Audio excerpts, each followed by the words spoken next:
Dear 12th Standard Business Max students, நான் உங்கள் metro Karunakaran. Exercise number 8.2, sum number 14, a very important 5 mark question. ஒரு சம்முடைய pattern கவனிச்சிட்டிங்கன்னா அந்த எக்ஸசைஸில் இருக்கிற எல்லா சம்மும் இதே பேட்டர்னில் போட்டுடலாம். இங்கே பார்த்தீங்கன்னா கொஞ்சம் இன்ஃபர்மேஷன் கொஷின்லேருந்து எடுப்போம். இங்கே பார்த்தீங்கன்னா கொஞ்சம் இன்ஃபர்மேஷன் ரெடிமேடாக எழுதுவோம்.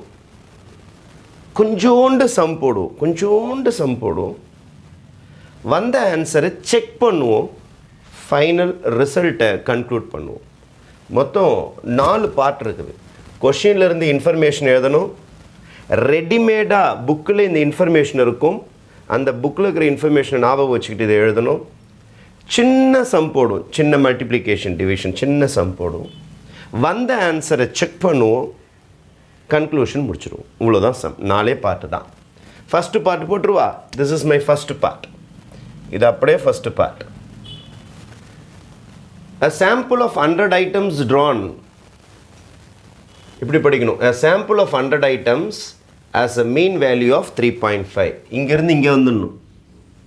ஏன்னா கமா போட்டாங்க பாருங்கள். இந்த சென்டென்ஸ் இதோ நின்று போகுது. A sample of 100 items as a mean value of 3.5. இது இல்லாமல் இன்னொரு கதை சொல்கிறாங்க. Drawn from a universe with a mean value 4 and SD 3. புரியல சார்? உங்களுக்கு புரியறதுக்காக கொஞ்சம் ஈஸியாக சொல்கிறேன். ஒரு 100 ஆப்பிள் எடுத்திருக்காங்க. 100 ஆப்பிள் எடுத்து சராசரியாக எத்தனை நாள் தாங்கும், வீணாகாமல் எத்தனை நாள் தாங்கும்னு கண்டுபிடிச்சிருக்காங்க. ஒரு 3.5 நாள் தாங்கும். 3.5. ஒரு 100 ஆப்பிள் எடுத்திருக்கிறாங்க. நான் சும்மா ஐட்டமுக்கு பதில் ஆப்பிள்னு சொல்கிறேன், கொஞ்சம் ஈஸியாக இருக்கும் உங்களுக்கு. ஒரு 100 ஆப்பிள் எடுத்திருக்காங்க. 100 ஆப்பிள் எடுத்து சராசரியாக அதோட வாழ்நாள் பார்த்துருக்காங்க. ஒரு 3.5 நாள் தாங்கும். இது ஒரு இன்ஃபர்மேஷன். அதுக்கு அடுத்தது இன்னொரு இன்ஃபர்மேஷன். இதே மாதிரி வேறு யாரோ செக் பண்ணியிருக்கிறாங்க. அது 100 ஆப்பிளில் செக் பண்ணாங்களா, 1000 ஆப்பிளில் செக் பண்ணாங்களா, 2000 ஆப்பிளில் செக் பண்ணாங்களா, 10,000 ஆப்பிளில் செக் பண்ணாங்களா, கோடி ஆப்பிளில் செக் பண்ணாங்களான்னு தெரியாது. ஏதோ ஒரு யூனிவர்ஸ் பெரிய பாப்புலேஷன்லேருந்து எடுத்துருக்குறாங்க. பாப்புலேஷனால பெரிய அளவு. அவங்க கண்டுபிடிச்சி வச்சுருக்கிறாங்க. சராசரியாக 4 நாட்கள் ஆப்பிள் இருக்கும், நல்லாயிருக்கும், வீணாக போகாது, வித் ஸ்டாண்டர்ட் டிவியேஷனோட கண்டுபிடிச்சி வச்சுருக்கிறாங்க. அப்போ 2 விதமான இன்வெஸ்டிகேஷன் இருக்குது. 100 ஆப்பிளை வச்சு கண்டுபிடிச்ச ஒரு கோஷ்டி 3.5 டேஸ் தான் அந்த ஆப்பிள் நல்லா இருக்கும் சராசரியாக மீன் கண்டுபிடிச்சி வச்சுருக்கிறாங்க. இன்னொரு கோஷ்டி ஒரு பெரிய பாப்புலேஷனாக ஒரு பெரிய டேட்டாவிலேருந்து அவங்க வேறு கண்டுபிடிச்சி வச்சுருக்காங்க. மீன் வேல்யூ 4, ஸ்டாண்டர்ட் டிவியேஷன் 3னா சராசரியாக ஒரு 4 நாள் இருக்குன்னு சொல்லியிருக்கிறாங்க. இதை ஃபஸ்ட்டு நான் எப்படி எழுத போகிறேன்னு பாருங்கள். Sample size. நான் எத்தனை ஆப்பிளை வச்சு கண்டுபிடிச்சேன்? 100 ஆப்பிளை வச்சு தான் கண்டுபிடிச்சேன். அது பேர் தான் சாம்பிள் என்றால் நான் எடுத்துக்கொண்டு எக்ஸ்பெரிமெண்ட் பண்ணுறேன், நான் எடுத்துக்கொண்டு ஆராய்ச்சி பண்ணதுக்கு பேர் தான் சாம்பிள் 100. அதுக்கு அடுத்தது நான் என்ன கண்டுபிடிச்சிருக்கிறேன்? அந்த ஆப்பிள் ஒரு 3.5 நாள் நல்லா இருக்கும்னு கண்டுபிடிச்சிருக்கிறேன். அப்போது சாம்பிள் மீன், நான் கண்டுபிடிச்ச சராசரி வாழ்நாள் 3.5. உங்களுக்கு புரியணுன்றதுக்காக ஐட்டம் என்ற வார்த்தையை எடுத்துகிட்டு ஆப்பிள் என்ற வார்த்தையை நான் யூஸ் பண்ணியிருக்கிறேன், வேறு எதுவும் கிடையாது. சரி, இன்னொரு கோஷ்டி நிறைய ஆப்பிள்ஸை வச்சு ஒரு இன்வெஸ்டிகேஷன், ஒரு எக்ஸ்பெரிமெண்ட் பண்ணியிருக்கிறாங்க, ஒரு ஆராய்ச்சி பண்ணியிருக்கிறாங்க. அவங்க என்ன கண்டுபிடிச்சிக்கிறாங்கன்னா யூனிவர்ஸ் சொல்கிறாங்க. பாப்புலேஷன், யூனிவர்ஸ், இதெல்லாம் ஒரே வார்த்தை தான். ஒரு மிகப்பெரிய ஆராய்ச்சி பண்ணியிருக்காங்க நிறைய ஆப்பிள்ஸ்லேருந்து. அவங்க என்ன சொல்கிறாங்கன்னா மீன் வேல்யூ, இது பாருங்கள், பாப்புலேஷன் மீன் 4ன்னு கண்டுபிடிச்சிருக்காங்க. ஸ்டாண்டர்ட் டிவியேஷனாக சிக்மா, இது 3. இது எல்லாமே எங்கேருந்து எடுக்கப்பட்டது? கேள்வியிலேருந்து எடுக்கப்பட்ட இன்ஃபர்மேஷன். ஸ்டேஜ் 1 ஓடின்னு இருக்குது. நல் ஹைப்போதசிஸ், ஆல்டர்னேட் ஹைப்போதசிஸ், இதோட மீனிங் என்ன? இந்த பெரிய பாப்புலேஷனில் கண்டுபிடிச்சாங்க பாருங்கள்.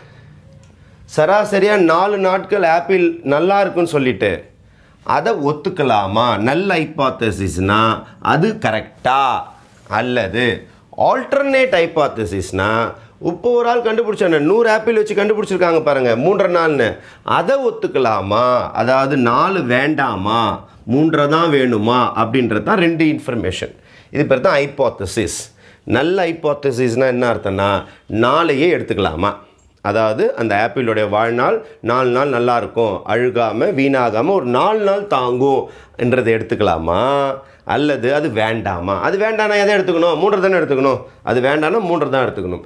அப்போது நல்ல ஹைப்போதசிஸ் இதோடைய மறைமுகமான மீனிங் ஒரு பெரிய மாற்றம் கிடையாது, இது ஓகே, நோ சிக்னிஃபிகண்ட் சேஞ்ச். பெரிய மாற்றம்லாம் கிடையாது, நோ சிக்னிஃபிகண்ட் சேஞ்ச். பெரிய மாற்றம்லாம் கிடையாது. இதுவே ஓகே தான். ஃபஸ்ட்டே யாரோ ஒருத்தவங்க கண்டுபிடிச்சி வச்சாங்களா யூனிவர்ஸில், அந்த நம்பரே ஓகே தான், அதையே வச்சுக்கலாம் அப்படின்றது தான் நோ சிக்னிஃபிகண்ட் சேஞ்ச். அதையே எடுத்துக்கலான்றது நல்ல ஹைபாத்தசிஸ். ஆல்டர்னேட் ஹைபாத்தசிஸ்னால் 4 தப்பு. யாரோ ஒருத்தவங்க நிறைய ஆப்பிளில் கண்டுபிடிச்சாங்கள, கோடிக்கணக்கான ஆப்பிளில் கண்டுபிடிச்சாங்களா, தப்புடா, நான் கண்டுபிடிச்சேன் பாருங்கள் 100 வச்சுக்கிட்டு 3.5 அதுதான் ரைட்டு அப்படின்றது தான் 4 வேண்டாம். 4 வேண்டாம், தேவையானது 3 எடுத்துக்கலான்றது தான் இது. 4 வேண்டாம். 4 வேணுமா வேண்டாமா? அப்போது இங்கே பெரிய சேஞ்ச் இருக்குது. சிக்னிஃபிகண்ட் சேஞ்ச் இருந்தால் இதை ஒத்துக்கணும், சிக்னிஃபிகண்ட் சேஞ்ச் இல்லைன்னா இதையே ஒத்துக்கலாம் அப்படின்றது தான் ஹைபாத்தசிஸ். இந்த இன்ஃபர்மேஷன் எல்லாமே 100, 3.5, 4, 3, 4, 4 இது எல்லாத்தையும் எழுதிடணும். அப்போ இந்த இடத்துல இது எழுதணுமா சார்னா 4 தான் எழுதணும். அந்த பாப்புலேஷனில் இருக்குது பாருங்கள் மீன், அதை தான் எழுதணும். பெரிய சாம்பிள்லேருந்து எடுத்துருப்பாங்க பாருங்கள், கோடிக்கணக்கான பொருள்லேருந்து, அதை தான் எழுதணும். கம்மியான பொருள்லேருந்து எடுத்துக்கிறது சாம்பிள், கம்மியானது சாம்பிள். சாம்பிள்னால என்ன அர்த்தம்? இதை டெஸ்ட் பண்ணி பாருங்கள், இந்த ஸ்வீட் நல்லா இருக்கான்னு பாருங்கன்னு சொல்லிட்டு கொஞ்சோண்டு கொடுப்பாங்களா, அதான் சாம்பிள். இப்போ கொஞ்சோண்டு எடுத்துக்கிறது சாம்பிள், அந்த வேல்யூ எடுக்கக்கூடாது. இந்த பெரிய சாம்பிள் இருக்குது பாருங்கள், யூனிவர்ஸ் பெருசாக நிறைய எடுத்து செக் பண்ணாங்களே, அதுலேருந்து தான் எடுத்துக்கணும். ரைட், இது வரைக்கும் ஸ்டெப் நம்பர் 1, ஸ்டேஜ் 1. இது வரைக்கும் நீங்கள் எடுத்த இன்ஃபர்மேஷன் எல்லாமே கொஷின்லேருந்து தான் எடுக்கணும். எல்லா அசம்பிளியும் இது ஃபில் இன் த பிளாங்க்ஸ் மாதிரி கொஷின்லேருந்து எடுத்துருவேன். அடுத்தது இங்கே செக் பண்ண சொல்கிறாங்க, 4 ஒத்துக்கலாமா வேண்டாமா, 4 ஒத்துக்கலாமா வேண்டாமான்னு செக் பண்ண சொல்கிறாங்க. அதை செக் பண்ணுறதுக்கு ஒரு சிக்னிஃபிகண்ட் லெவல்னு ஒன்று இருக்குது. நம்ம 5% லெவலில் செக் பண்ண போகிறோம். 5% லெவலில் செக் பண்ண போகிறோம். 5% லெவலில் டேபிள் வேல்யூ இசட்னு சொல்லுவாங்க, நார்மல் ப்ராபபிலிட்டி வேல்யூன்னு சொல்லுவாங்க. அப்போது இந்த ப்ராபபிலிட்டி டிஸ்ட்ரிபியூஷன் யூஸ் பண்ணி நார்மல் டிஸ்ட்ரிபியூஷன் யூஸ் பண்ணால் 1.96 வரும். இந்த டேபிள் வேல்யூ உங்களுக்கு எக்ஸாம்பிள் 8.11க்கு மேலே கொடுத்துருப்பாங்க புக்கில் எக்ஸாம்பிள் 8.11க்கு மேலே இதோட வேல்யூஸ் கொடுத்துருப்பாங்க. அப்படியே இதை டைரெக்டாக எழுதிங்க. இவங்க சிக்னிஃபிகண்ட் லெவலே கொடுக்கல, 5%, 1% எதுவுமே கொடுக்கல, ஆல்வேஸ் யூஸ் 5%. 5%ல் இந்த சம்மை நான் செக் பண்ண போகிறேன். அப்போ இது செகண்ட் இன்ஃபர்மேஷன். இது நீங்கள் ஞாபகமாக மனப்பாடமாக புக்கில் இருந்து எழுதணும். அப்போ 5% தான் நான் யூஸ் பண்ண போகிறேன் சிக்னிஃபிகண்ட் லெவல். அதோட இசட் வேல்யூ 1.96. இந்த α/2 போடலனாலும் பரவாயில்ல, இசட்னு போட்டால் கூட போதும். எக்ஸ்ட்ராவாக புக்கில் ஒரு α/2 இருக்கும், இதை போட்டாலும் பிரச்சனை கிடையாது, வெறும் 1.96 போட்டால் போதும்.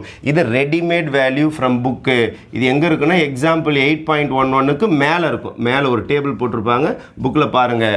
உங்களுக்கு 2 டெய்ல்டு டெஸ்ட்டுன்னு இருக்கும், அதுக்கு நேராக இந்த இசட்டோட வேல்யூ இருக்கும் 1.96. ஓகேவா? சரி, இதை விட்டுருங்க. இப்போ மெயின் சம்முக்கு வாங்க. இன்னும் நம்ம சம்மே போடல, கதை தான் சொல்லுன்னு இருக்கிறேன். இதெல்லாம் கொஷின்லேருந்து எடுக்கப்பட்டது. இது மட்டும் புக்கில் இருந்து எக்ஸாம்பிள் 8.11க்கு மேலே ஒரு டேபிள் இருக்கும், அங்கேருந்து எடுத்த வேல்யூ. இப்போது டெஸ்ட் ஸ்டாட்டிஸ்டிக்ஸ், இங்கே தான் டெஸ்ட் ஜோன். இந்த சம்மை ஒத்துக்கலாமா ஒத்துக்கூடாது, 4 ஒத்துக்கலாமா ஒத்துக்கூடாதா அப்படின்றத இவன் தான் முடிவு பண்ணுவான். அப்போ Z is equal to X bar என்றால் 3.5 மைனஸ் மியூ என்றால் 4 பை சிக்மா என்றால் 3 பை ரூட்டு 100. அப்போ 3.5 மைனஸ் 4, இது மைனஸ் கூட பண்ணிடலாம்ல. அப்போ 3.5ல் 4 போச்சுன்னா மைனஸ் 0.5 மைனஸே பண்ணிடுறேன். 3 பை ரூட் 110 போட்டுக்கலாமா? இப்போ மைனஸ் 0.5. அப்போ 3/10 போட்டிங்கன்னா 0.3. இதை டிவைட் பண்ணி பார்த்துருங்க. இதை டிவைட் பண்ணி பார்த்தீங்கன்னா உங்களுக்கு ஆன்சர் 1.666ன்னு போய்கிட்டே இருக்கும். வேணால் ரவுண்ட் பண்ணாலும் பண்ணிங்க. Z is equal to minus 1.667 அல்லது 67 ரவுண்ட் பண்ணி முடிச்சுடுங்க. 5க்கு மேலே இருந்தால் 1 கூட்டிங்க. இதான் இசட்டோட ஆன்சர். ஏன் நெகட்டிவில் வந்ததுன்னா மேலே நெகட்டிவ் தான் வந்தது, ஏன்னா சின்ன நம்பர் மைனஸ் பெரிய நம்பர். சரி, இதுதான் டெஸ்ட் ஸ்டாட்டிஸ்டிக்னு சொல்லுவாங்க. இதுதான் நீங்கள் எக்ஸாமில் போட போகிற ப்ராப்ளம். எழுதி கணக்காக போட்டது இவ்வளோ தான். மீதி எல்லாம் அப்படியே காப்பி, ஒரே ஃபார்மாலிட்டி தான். எல்லா சம்மும் ஒரே மாடல் தான். இதை கவனிச்சுட்டு எல்லா சம்மையும் நீங்கள் வீடியோ பார்க்காம கடகன்னு போட்டு முடிச்சுடுவீங்க. சரி, இதுக்கு அடுத்தது என்ன சார் டெஸ்ட்டு? நீங்கள் கண்டுபிடிச்ச மதிப்பை மாடுலஸாக மாற்றிக்கொள்ளுங்கள். நீங்கள் கண்டுபிடிச்ச மதிப்பை மாடுலஸ்னால் நெகட்டிவ் எடுத்துருங்க. 1.67 2 டெய்ல்டு டெஸ்ட்டுன்னு சொல்லுவாங்க. 2 டெய்ல்டு டெஸ்ட்டில் நம்ம மாடுலஸ் யூஸ் பண்ணி தான் செக் பண்ணணும். அதனால் நெகட்டிவில் வந்தாலும் பாசிட்டிவாக மாற்றிங்க, பாசிட்டிவில் வந்தால் அப்படியே வச்சுங்க. நெகட்டிவ் வந்தால் மட்டும் பாசிட்டிவாக மாற்றிங்க. பாசிட்டிவ்லேயே வருதுன்னா அப்படியே வச்சுக்கலாம். உங்களுடைய ஆன்சர் இப்போ நீங்கள் கண்டுபிடிச்சிங்களே டெஸ்ட் ஸ்டாட்டிஸ்டிக்ஸ் வழியாக ஒரு ஆன்சர் கண்டுபிடிச்சிங்களே, அந்த ஆன்சர் இதை விட சின்னதாக இருக்கணும். இதை விட சின்னதாக இருந்தால் இதை ஒத்துக்கொள்ளலாம். இது இந்த வந்த ஆன்சர் இதை தாண்டிடுச்சுன்னா 1.96 தாண்டிடுச்சுன்னா இதை ஒத்துக்கொள்ள முடியாது. H1 தான் ஒத்துக்கொள்ள முடியும். H1 கிட்ட வந்துடுவீங்க. ரைட்டா? இப்போ சம் முடிய போது பாருங்கள். நம்ம கண்டுபிடிச்ச மாடுலஸ் ஆஃப் Z, நம்ம கண்டுபிடிச்ச மாடுலஸ் ஆஃப் Z அது வந்து யாரை விட கம்மி? 1.96 விட கம்மி. இது 1.67 நம்ம கண்டுபிடிச்சி வச்சுக்கிறது. புக்கில் இருந்து ரெடிமேட் ஆன்சர் இந்த டேபிள்லேருந்து வந்ததில்ல 1.96. சூப்பர். அப்போ நம்ம கண்டுபிடிச்ச மதிப்பு யாரை விட கம்மியாக இருக்குது? 1.96 விட கம்மியாக இருக்கிறதுனால ஸோ இதுதான் முடிஞ்சு போச்சு. செக் பண்ணி முடிச்சிட்டோம். இதான் டெஸ்ட் பண்ணி முடிச்சாச்சு. வந்த ஆன்சர் பெருசாக சின்னதாக இருந்தால் இது ஓகே, சின்னதாக இல்லைன்னா இது ஓகே கிடையாது. அவ்வளோதான். இப்போ சின்னதாக தான் வந்திருக்குது. So at 5% level of significance இங்கே தானே செக் பண்ணிங்க. இதுக்கு பேர் தான் சிக்னிஃபிகன்ஸ் லெவல்னு சொல்லுவாங்க 5%. So at 5% level of significance the null hypothesis ஒத்துக்கலாமா ஒத்துக்கக்கூடாதா? ரெண்டே கேள்வி தான். ஒத்துக்கலாமா ஒத்துக்கக்கூடாதா? அக்செப்டடா நாட் அக்செப்டடான்னு ஃபில் இன் த பிளாங்க்ஸ் எழுத போகிறீங்க. அப்போது கம்மியாக தானே வந்திருக்குது. கம்மியாக வந்தால் ஓகே அக்செப்டட். அப்போது இது எழுத வேண்டாம், இதை எடுத்துடலாம். நாட் அக்செப்டட் வேண்டாம், இஸ் அக்செப்டட். இது ஓகே தான். இந்த 4 பெரிய பிரச்சனை கிடையாது. ஆப்பிள் குறைஞ்சபட்சம் ஒரு 4 நாள் வீணாக போகாமல் இருக்குன்றது தப்பு கிடையாது அப்படின்னு சொல்லி முடிச்சிட்டோம். இப்போ சம் இஸ் ஓவர், அக்செப்டட். கடைசியாக கன்க்ளூஷன். கேள்வி என்ன கேட்குறான்? கேள்விக்கு பாருங்கள். Is the difference in the mean significant? இது வந்து பெரிய சிக்னிஃபிகண்ட்டா அப்படின்னு சொல்லிட்டு கேட்டிருக்கிறான். இப்போ லாஸ்ட்டு நம்ம கன்க்ளூஷன் என்ன பண்ணுவோன்னா, there is no significant change in the mean value. பெரிய சேஞ்செலாம் கிடையாது. இந்த மீன் mu is equal to 4 நம்ம ஒத்துக்கலான்னு சொல்கிறத ஃபைனலாக நம்ம கன்க்ளூஷனில் எழுதி முடிக்க போகிறோம். ஓகே, ஃபைனல் ஜட்ஜ்மெண்ட் என்ன எழுதுவார் ஜட்ஜின்னு பார்த்தீங்கன்னா, நோ சிக்னிஃபிகண்ட் டிஃப்ரென்ஸ் இந்த மீன். நம்மளே சொல்லிட்டல நோ சிக்னிஃபிகண்ட் சேஞ்ச். அப்போது நம்ம கண்டுபிடிச்சிருக்கிற அதாவது பாப்புலேஷனில் கண்டுபிடிச்ச மீன் வேல்யூக்கு ஒரு மிகப்பெரிய மாற்றம்லாம் தேவையில்லை, அதையே ஒத்துக்கலான்றது தான் there is no significant change. கேள்வி பாருங்கள். இஸ் த டிஃப்ரென்ஸ் இந்த மீன் சிக்னிஃபிகண்டான்னு கேட்டிருக்காங்க. There is no significant difference கிடையாது. சிக்னிஃபிகண்ட் டிஃப்ரென்ஸ் கிடையாது இந்த மீன். இதையே ஒத்துக்கலாம். ஏன்னா H0 அக்செப்டட்னா நோ சிக்னிஃபிகண்ட் சேஞ்ச் இந்த மீன் சொல்லிட்டு சம்ம போட்டு நீங்கள் க்ளோஸ் பண்ணிக்கலாம். No significant change, no significant difference எல்லாம் ஒரே அர்த்தம் தான். Okay, thank you.